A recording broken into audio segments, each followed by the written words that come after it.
Hello everyone, I'm Becky Goldsmith with Piece of Cake, and I want to show you a product I've just recently discovered. It is the silicone release papers. It's designed to be drawn on, and then you take the silicone release paper and transfer those lines onto the onto fused fabric, onto the fusible side of the fused fabric. And the instructions to do that are right inside here. They're clear and easy to follow. But to do it this way, they want you to, the instructions have you using an iron to transfer the lines that you've drawn onto the release paper. I don't really want to use an iron for the way I'm going to use it. What I want to do is use this product to transfer the lines that I'm going to embroider on this block. This is our hexy bird pattern, and these dark lines are embroidery lines. Now I could take the block and put it on a light box and put my background fabric over it and trace it, but I don't have a light box. I don't want to tape it to the window because then the fabric can droop. The other thing I don't like to do, really, especially on a pattern this big, is try to trace on the fabric that's laying on the paper because it wants to move, and I don't like that. The silicone release paper is going to be much more accurate and in the long run easier to do. So inside the package there are several 8.5 by 11 sheets, and there are two big sheets. I think these are 17 by 22 or 23. So I would open this up.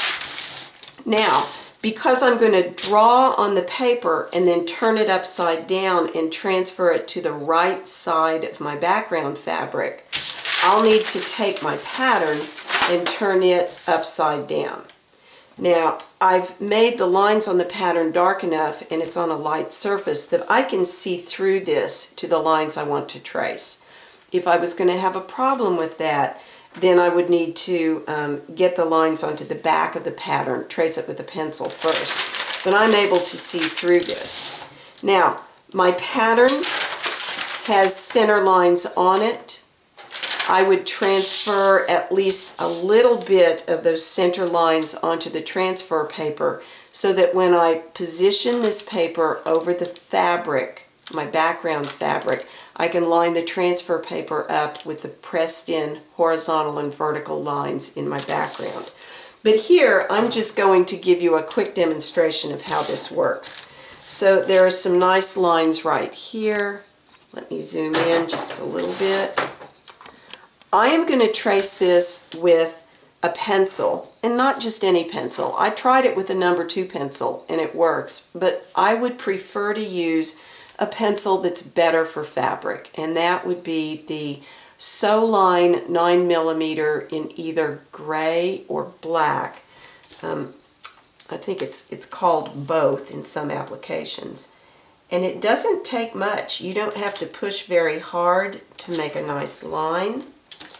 And I'm going to trace just a few of these lines so you can see what it does.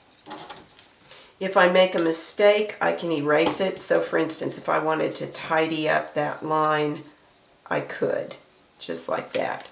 Now, I'm not going to draw the whole thing, I'm just demonstrating for you here. So what I'm going to do is take this piece of fabric that simulates a background fabric. I'm going to turn the transfer paper over. Now, the lines I drew are next to the right side of the fabric there, and I'm going to burnish it. Now I could use an iron and I'm sure it would work, but I don't want to heat set these lines into the background fabric. So instead I'm going to use this smooth plastic thing. This is a folder or a burnisher that Martha Stewart did. That works just fine. What if you don't have a burnishing tool? You can use, say, the shiny side of a pen. You could use, I have also a bamboo sort of burnisher. I could do this. You just want to be careful not to tear the release paper, right? and you can check your progress every now and then. See how nicely that transferred? It's perfect. It's not heat set in. It's easy to do. It was easy to trace. It's accurate. What's not to like? It did occur to me that what if I wanted to transfer onto a dark fabric where the dark lines wouldn't show? Would it work with the 9mm white chalk? I'm just going to make some test lines for you here. I'll just draw a line there and a line there. And then I'm also going to try it with the General's pencil. So I will put the General's pencil here. The General's pencil does not draw as easily on the transfer paper. So now when I turn this upside down, the General's pencils are here and the sew line 9mm lines are there. So you can put that underneath and you can see them. I'll use the same burnishing tools. Now I'm pushing down pretty hard, just like that. They transfer well enough to be able to see it. Oh look, what if I use the edge of this? That actually sounds like it works pretty well. And it does work. It works as well as using the side of it. If I was doing this and I decided that I could see the lines but I needed to see them a little more, I might go in and just pump up those lines a little bit with the pencil. For this application, I like the 9mm chalk better than the General's pencil. Now, one last thing before I let you go.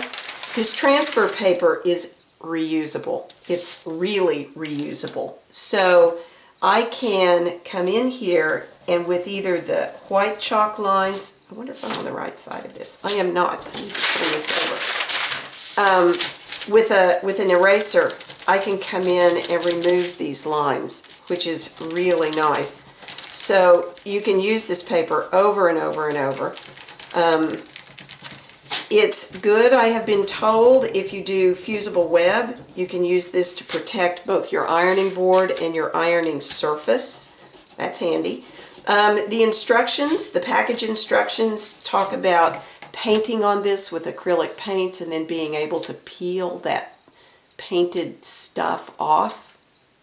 It's not what I do, so I probably won't be using it for that, but it's nice to know that it would work for that. I suspect that this paper has many, many other uses, and it is not that expensive. Let's see, a package is only $10.95. You can't beat it with a stick. It's handy to have. So, I hope you enjoyed this little demo, and I wish you many happy stitches.